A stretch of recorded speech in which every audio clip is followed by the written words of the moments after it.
ಪ್ರಕಟಣೆ 4ನೇ ಅಧ್ಯಾಯ. ಪರಲೋಕದಲ್ಲಿರುವ ದೇವರ ಸಾನ್ನಿಧ್ಯವನ್ನು ಕುರಿತದ್ದು. ಇವುಗಳಾದ ಮೇಲೆ ನಾನು ನೋಡಿದಾಗ ಪರಲೋಕದಲ್ಲಿ ತೆರೆದಿದ್ದ ಬಾಗಿಲು ಕಾಣಿಸಿತು, ಮತ್ತು ನನ್ನ ಸಂಗಡ ತುತ್ತೂರಿಯು ಮಾತಾಡುತ್ತದೋ ಎಂಬಂತೆ ನಾನು ಮೊದಲು ಕೇಳಿದ್ದ ವಾಣಿಯು ಕೇಳಿಸಿತು. ಇಲ್ಲಿಗೆ ಏರಿ ಬಾ, ಮುಂದೆ ಆಗಬೇಕಾದವುಗಳನ್ನು ನಿನಗೆ ತೋರಿಸುವೆನು ಎಂದು ಹೇಳಿತು. ಕೂಡಲೇ ದೇವರಾತ್ಮವಶನಾದೆನು. ಆಗ ಇಗೋ, ಪರಲೋಕದಲ್ಲಿ ಒಂದು ಸಿಂಹಾಸನವಿತ್ತು. ಸಿಂಹಾಸನದ ಮೇಲೆ ಒಬ್ಬನು ಕೂತಿದ್ದವನು ಕಣ್ಣಿಗೆ ಸೂರ್ಯಕಾಂತ ಪದ್ಮರಾಗ ಮಣಿಗಳಂತೆ ಕಾಣುತ್ತಿದ್ದನು. ಸಿಂಹಾಸನದ ಸುತ್ತಲೂ ಪಚ್ಚೆಯಂತೆ ತೋರುತ್ತಿದ್ದ ಮುಗಿಲುಬಿಲ್ಲು ಇತ್ತು. ಇದಲ್ಲದೆ ಸಿಂಹಾಸನದ ಸುತ್ತಲೂ 24 ಸಿಂಹಾಸನಗಳಿದ್ದವು.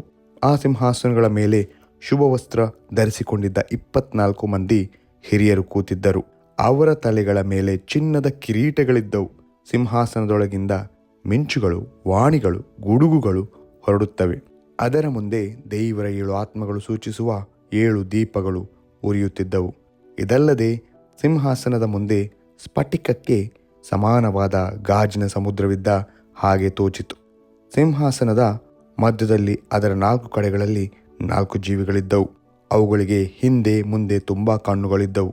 ಮೊದಲನೆಯ ಜೀವಿಯು ಸಿಂಹದಂತಿತ್ತು, ಎರಡನೆಯ ಜೀವಿಯು ಹೋರಿಯಂತಿತ್ತು, ಮೂರನೆಯ ಜೀವಿಯ ಮುಖವು ಮನುಷ್ಯನ ಮುಖದಂತಿತ್ತು, ನಾಲ್ಕನೆಯ ಜೀವಿಯು ಹಾರುವ ಗರುಡ ಪಕ್ಷಿಯಂತಿತ್ತು.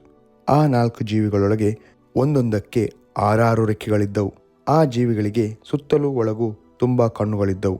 ಆ ಜೀವಿಗಳು ಹಗಲಿರುಳು ವಿಶ್ರಮಿಸಿಕೊಳ್ಳದೆ, ದೇವರಾದ ಕರ್ತನು ಪರಿಶುದ್ಧನು, ಪರಿಶುದ್ಧನು, ಪರಿಶುದ್ಧನು, ಆತನು ಸರ್ವಶಕ್ತನು, ವರ್ತಮಾನ ಭೂತ ಭವಿಷ್ಯತ್ ಕಾಲಗಳಲ್ಲಿರುವಂಥವನು ಎಂದು ಹೇಳುತ್ತವೆ.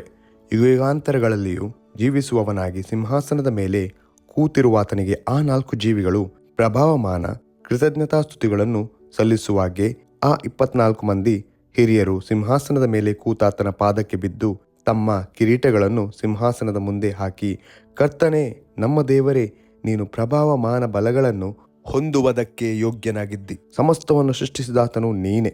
ಎಲ್ಲವೂ ನಿನ್ನ ಚಿತ್ತದಿಂದಲೇ ಇದ್ದವು, ನಿನ್ನ ಚಿತ್ತದಿಂದಲೇ ನಿರ್ಮಿತವಾದವು ಎಂದು ಹೇಳುತ್ತಾ ಯುಗಾಂತರಗಳಲ್ಲಿಯೂ ಜೀವಿಸುವಾತನನ್ನು ಆರಾಧಿಸುತ್ತಾರೆ ಎಂಬುದೇ.